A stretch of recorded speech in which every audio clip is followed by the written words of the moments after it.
And welcome to another edition of Future Forward. I'm Steve Rosenbaum.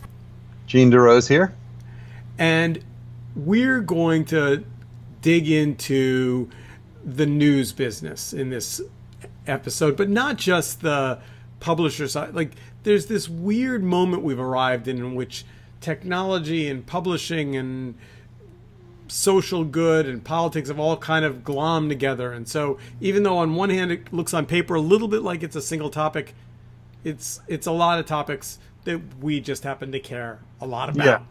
Yeah, and it's typical of the times or of what the internet does, which is throw a bunch of disparate things in a blender, and there's a lot of unexpected things happening. So once we get into it, we'll be pretty obvious. But we like to start with our trademark loving and hating, and Gene, you've been deeply loving some things and hating others, so tell us.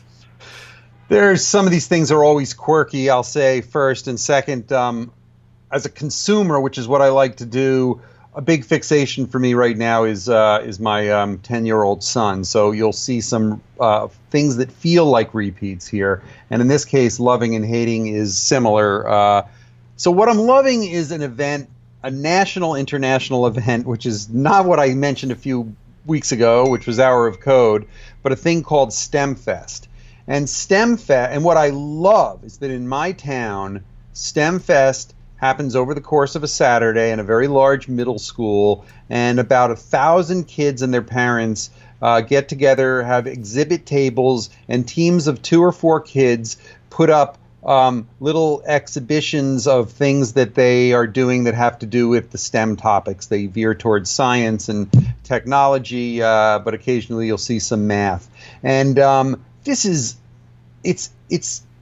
actually hit a point where it's wonderful beyond belief. We'll show some pictures and send you some links. My son created a video game using Scratch, an object visual programming tool to make video games.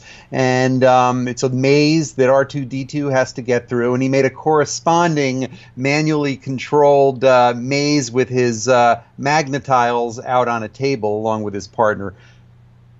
I'll just say it's a wonderful thing.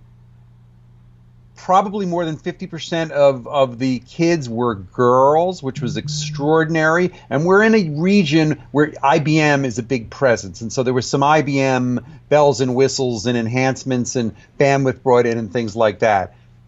Secondly, so I have a loving. Sure, please. It's also kids. But I am sitting here today absolutely loving the extraordinary March to Save Our Lives. And the young people that organized it, and I was thinking a lot about, there are about 8 or 10 or 12 teenagers involved in this core organization. They're spread all over the country now for this march. And there was an interview yesterday, I don't remember, with one of the news people, and he said to one of the organizers, "How do you guys do you guys meet?" And she said, "No, we've all been traveling so much. We're really kind of all in different places. We haven't seen each other in a long time, but we're all connected on social media." And wow. I thought a lot about kind of a new kind of organizing principle, which is, and they all, it was very egalitarian. I mean, yes, there were a couple of them that got more media exposure than others, but it seemed kind of like ground up where they all wanted to be, and not like there was no boss and then a bunch of minions. Right. Does it feel like Zuccotti Park a little bit in that sense, that it was a decentralized movement that, in that case, moved mountains but didn't have a nexus? I don't know yet. I just know that it was interesting to listen. I mean, every one of those kids that got on stage in Washington was just so damn impressive. And yeah, and by the way, they had satellites. New York, a lot of people I know went to it, and it's a pretty powerful thing. All right, so well, that's a good one. And by the way, we should really keep an eye on that, because where that's going to go and the ability for a life to continue there is really important. But I'll quickly get to hating it, which is a flip side of really the same thing, which is that unfortunately at a national level, I can't find STEM Fest. It's out there, it means something, but it's not particularly organized. It's too happenstance. And what I hate right now, what I'm hating, is the lack of substantive institutional support for technology, for learning programming. Had a long conversation with someone and we were in violent agreement that why are we still taking trig and 5-level different kinds of math, but my daughters will both graduate now from high school without having ever had any requirement of learning coding or computer engineering. So that's my hating. Well, but it actually, as is often the case in this podcast, takes us to exactly where I wanted to begin, because, really I think that what's happened in the last 2 weeks is that the news business has gone through kind of a complicated internal metamorphosis. And I want to begin with the FT Future of News conference. And I want to begin there for a couple of reasons. I couldn't decide, and maybe you have a stronger feeling about this. Part of me thought it was a bunch of, essentially old white guys talking to each other about the good old days. And then there was this anomaly we'll get to, but I didn't go, and I don't think, unless I'm misunderstanding, you didn't go either. But There was a lot of coverage. It ended up kind of all over my feeds. Was there anything in it that struck you as new?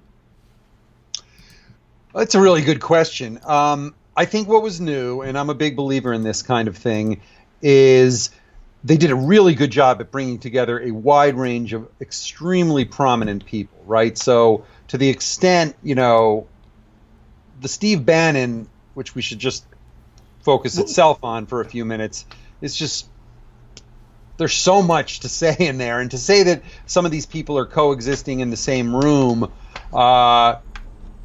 there's explosive possibilities, and we'll see what happens over the next few years. It turns out everyone is a kind of a media hound up to a point, so it's not so hard to get these people that claim they would never have dinner together to be on a conference panel together. So when Bannon was announced, there was a huge blow up.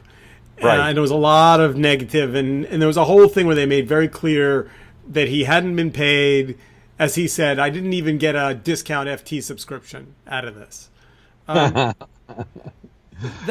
being said, he did go down a path that was a little bit surprising about kind of how he's morphed his political position into I don't want to say anti-technology, but in some ways an anti-technology position. I thought I'd just play just 15 seconds of what he has to say, and then we can talk about it. Okay. I think this is very important. I think the three converging forces, and we'll get into Cambridge Analytica, I'm sure, in a second. We will. I'm sure we will. What I said in Zurich and what I said to the Front National people, the center of my discussion. The reason I went to Zurich is the center, or the Silicon Valley of cryptocurrency.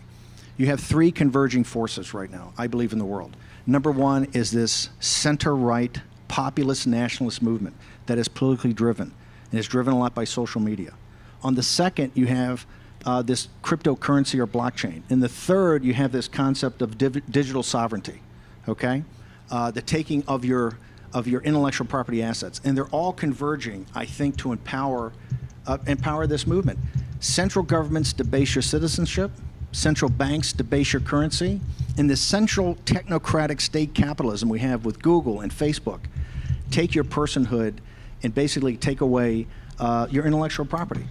All right, so we're back, and just to kind of summarize what he had to say, he's essentially saying that the internet takes away your personhood because it's taking away your privacy, and he's somehow found a way to align in a way that I don't exactly understand. Kind of his whole individual, he's basically aligned internet companies with globalism and pushed back on that. And that made me very, very uncomfortable. Yeah.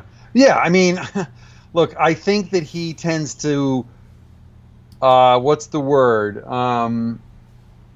He tosses things together into a bit of a soup, and I'm not really sure that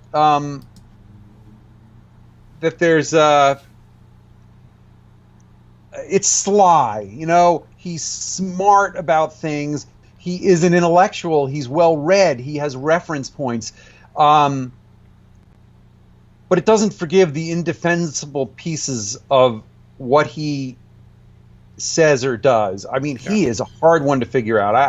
It's not enough of a precise answer, but this is the nature of a slippery guy like this. Well, and just to, you know, be kind of blunt about it, what bothered me about his appearance is what bothers me about a lot of what's going on in the news business right now, which is, I mean, he is the living incarnation of clickbait. Yeah, that's a good way to put it. He is. He is literally clickbait. So here's the FT that's running a Future of News conference, and they get this good get, and they go, well, no one's going to cover our conference. It's going to be a bunch of white guys talking about the future of news. But if we put Steve Bannon on the stage, we'll make headlines. And I'm like, really?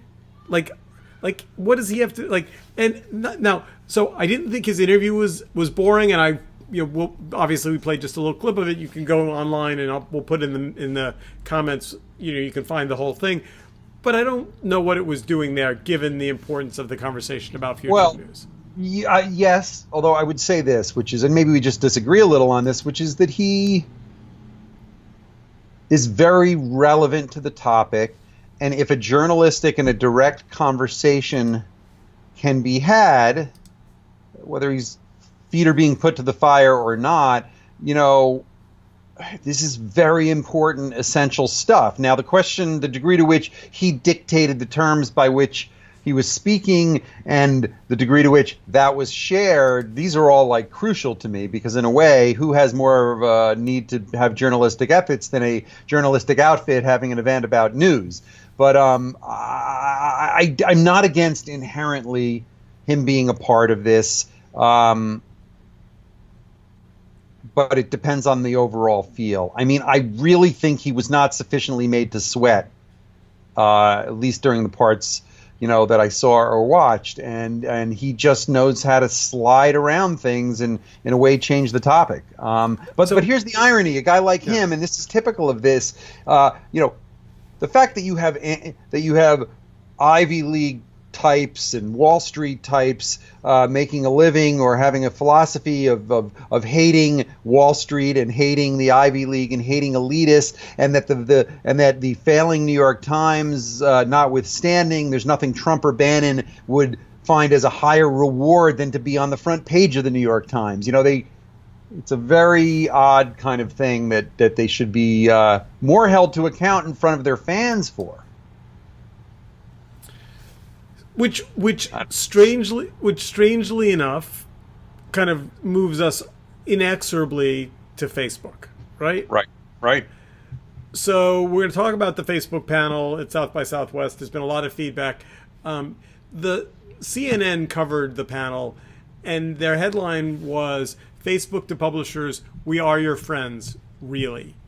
And I've stared at that headline because I guess can't decide if that's meant to just be snark or not. Well, let me just insert this because it's, in a way, I want to really draw you out on this. But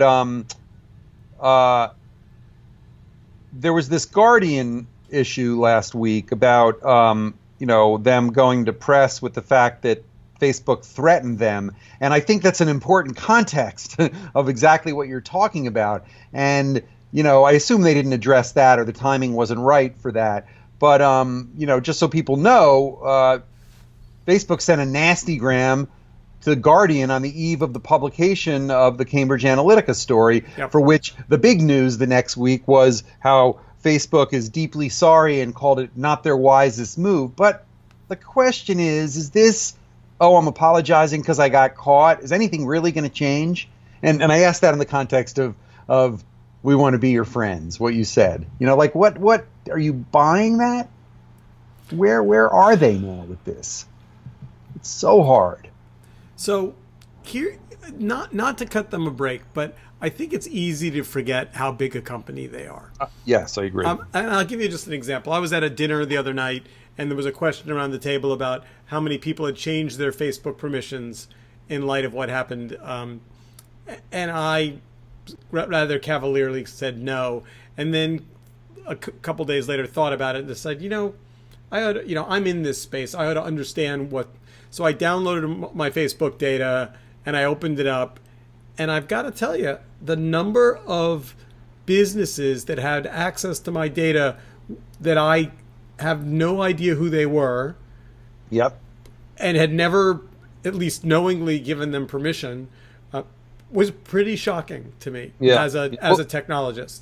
Well, look, that's to me the biggest story, and I griped about this a week or two ago, that there is a lack of understanding or a willingness to go more than an inch deep on this, because, there is nothing to condone what is going on here politically or news-wise, but that really is not what's governing the Facebook decisions to this date. It is about marketing. It's about sharing the information. It turns out news and politics and persuasion, along with shopping and commerce and personal, administrative benefits, are all swept under the same thing. I created this app a few years ago, and look, Facebook Connect, being able to garner that data for an app that I wanted people to open up and feel was deeply personalized, that was all there to be had. Now they've changed some of that, but the reality is this is the way they do business. And I honestly I'm still not sure what they mean by news. And in one of the articles that we were linking to, they talked about how they're going to try to limit engagement. I mean, are you kidding me? Limit engagement? Like they just want people to just receive stories and not share them? The stories that have a life because people engage in a persuasiveness battle to the death over the stories. It's a game of telephone, which is of course what happens on a social network. What can change? Well, if Facebook gets somewhat out of the news business, and that brings new people into the news business in terms of distribution, organization, curation, publishing, I think net that's a good thing. Like, I don't think but give me your answer. What does getting out of the news business mean for them? Like, what would it mean that I could not post a New York Times link in my feed? That's about all I could come up with. And why would they do that? So you can post anything you want in your feed, but how Facebook retransmits that. So look at it this way, right? Your friends' feed, each of your friends has 1,000 friends. Yep. And let's say everyone's publishing one thing a day. And so a bunch of your friends are publishing baby pictures, and a bunch of your other friends are publishing vacation pictures, and a bunch of your other friends are publishing dog pictures, and you're publishing all this political stuff. They're the gatekeeper to that. They're not taking those 1,000 friends' feeds and jamming them all down your other friend's pipe. They're selectively putting some things in and some things not. So what they can simply do is, and I think they're doing it. I mean, I look on my feed now, I get less news than I did 3 weeks ago. Right, which is to say, just to be clear, they're dialing down that if I posted a link to the New York Times, you would see it. But okay, so part of my point is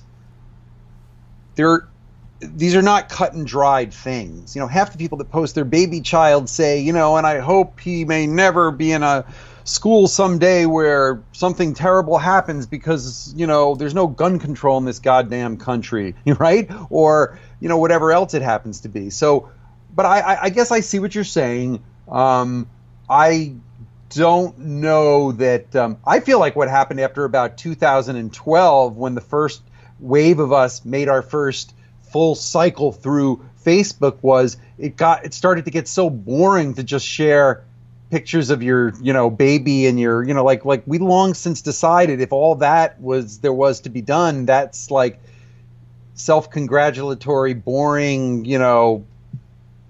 home movie thing, and we need to indulge the crazy messy creative world of everyone's a publisher. Anyway, So I've teed up a brief quote. You may have a little trouble hearing it on your end, in which case I'll play it for you after. But it's a quote in which I asked the panel to define the word publisher, and I'm going to play it for you now because I think it's relevant. So in this panel's title, we use the word publisher. Yep. So I want to ask all of you to just spend a little bit of a moment and think about that word and what it means. And just by way of example, I would say, when I list these institutions, you tell me if they all fit your model of publisher. New York Times, BuzzFeed, InfoWars. Now, it's not meant to be a trick question, and the easy answer is yes, they're all publishers, but does InfoWars fit into the same bundle as the New York Times? And if not, well, they're not all news publishers. InfoWars is a publisher, but not a news publisher. I wonder if Alex Jones would agree with that, but go ahead. I don't care if Alex Jones agrees with that. All right. So what I like best about that soundbite, frankly, is Brian Stelter, when quizzed about whether or not Alex Jones considers himself a news publisher, says with great snark, "I don't care what Alex Jones thinks." Yeah. And I'm sure the feeling's mutual, by the way. Yeah, I think probably it is. But we'll put in the links the entire audio from the panel because it's becoming more relevant every day. But I want to make sure in the time that we have remaining that we dig into some new things because there's some interesting funding news going on in the news space. There are people writing checks. Maybe let's start with the one that's the most, got the most press. What do you make of the latest chunk of money that Cheddar carved off? Well, I find that to be a, first of all, there's a lot of same as it ever was going on here. There are things that are being cycled through again that didn't work 5 years ago, 20 years ago, everything else. In the case of Cheddar, I'm just not a believer until they get to the next level or two, and partly they've been blocked in a few places so that people understand. Until recently, a lot of European countries were not letting you have certain access to it. I think they're in the category with BuzzFeed and, in fact, kind of in some ways, YouTube itself and now this news where,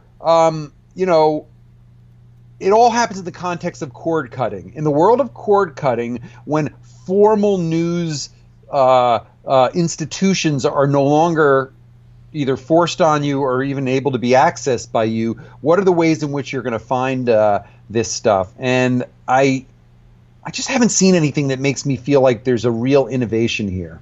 I mean, have you? I don't. So they say they've done $11 million in revenue last year. It's amazing to me. I don't think they've released any audience numbers. At least none that I'm sure the advertisers know what the audience is because they're not writing checks for giggles. But I'm not aware of the audience numbers. All right, so let's go to a different one. Let's go to Theskimm. So Theskimm got $12 million for what TechCrunch calls snarky newsletters. I like the newsletter business. I, in some ways, like it better than the OTT business. Yeah, for sure. Yeah, I mean, this is the same as it ever was thing as well. Because look, it was, what was it, about 10 years ago or 12 years ago when a company called Daily Candy began to roll up email newsletters. And look, this is a classic advertorial model where things that either credibly deliver on value, if not journalism, but sometimes journalism, and are authentic enough and in and of themselves good stuff, people don't mind if there's a lot of paid advertisements and advertorial information, or if it's sponsored by someone, or if there's a daily deal in it, or if it's a collection of daily deals. Let's face it, this is part of what works. And it turns out newsletters, email newsletters, are one of these odd things in the hard to pin down precision of things like TV and parts of the internet. Email is one of those ones that has a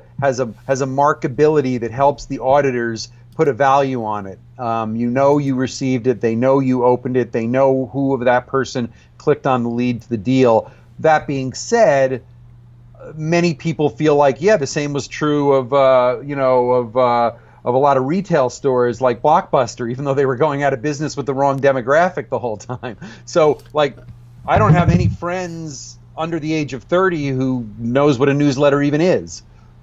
Well, that's interesting. So let's get it. There are three real quick kind of new companies worth paying attention to that could be future of news oriented. Let's start with Scroll. So Tony Haile is a great guy. I mean, he a smart guy and a great guy, and I like this pitch. $5 a month news subscription to read a bunch of things, and they're saying $5 a month gets me The Atlantic, Business Insider, Fusion Media Group, Slate, a bunch of others, Talking Points Memo, Philly Inquirer. I like the model of pay one time, get multiple subscriptions. Yeah. I don't know how Tony's a good salesman, but I'm curious as to how he sold publishers on that. Yeah, well, and it's one of those things. It feels a little bit all or nothing to just have a hodgepodge of offerings.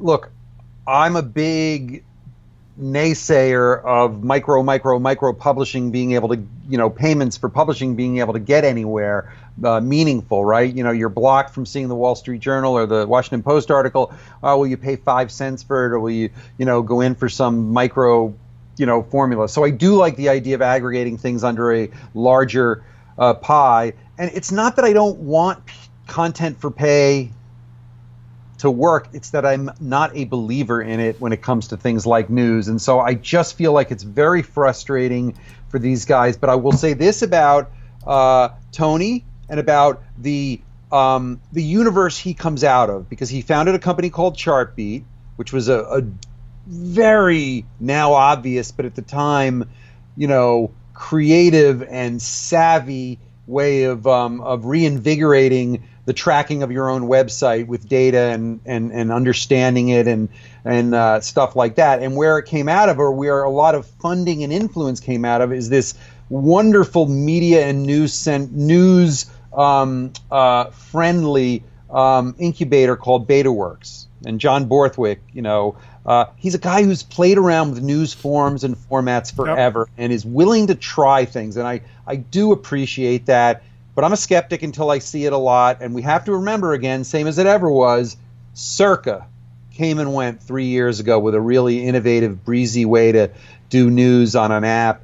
And there have been, a lot of these companies raise $5 or $10 million and then nothing happens. So look up Nuzzle right now if you want to look up one that's really interesting. All right, we got two more. Just a sentence or two on Sludge. Yeah, so Sludge, I need to understand a little more what it exactly is, but I think that I guess when I penciled out what I was going to say, Sludge was a little more reminiscent to me of what Circa, was trying to do. But I think the idea of personalizing and curating, I just find news is the only thing that I've seen interesting in a billion-dollar opportunity way around news in the last 5 years has been when it gets deeply socialized, which unfortunately happens on Facebook and YouTube more than anywhere else, and it's been a struggle for others. All right, so let's. What do you think, though? Do you like Sludge? No. I want to end with a piece of good news. All right, okay. I just want to end with a piece of flat-out good news. Yeah. The DNAinfo editors launched a media startup and absolutely blow through their Kickstarter goals because people want DNAinfo Chicago back. Like, to me, that's people voting with their credit cards and saying, you know what, we liked you guys, we liked reading you, you added value, here's some money, we want to pay for it. Yeah, so, and look, I'll just say this, local news is different news, and that's partly what it's about. And the idea that has been very elusive is, can you make a business out of local news? I think in some ways this is the news you can use, and they tend to do well when they're attached to kind of new versions of classified marketplaces or sharing important, are the coyotes getting us news about a particular neighborhood. So look, I think that's I'm glad for that, and I hope we'll see more of it. We are out of time. We have romped through the future of news in half an hour, and we proclaim it forming. That's right. Essential. Right? It's essential. Have a great week, and we'll see you next week with more Future Forward. See ya. Onward. Bye, Gene.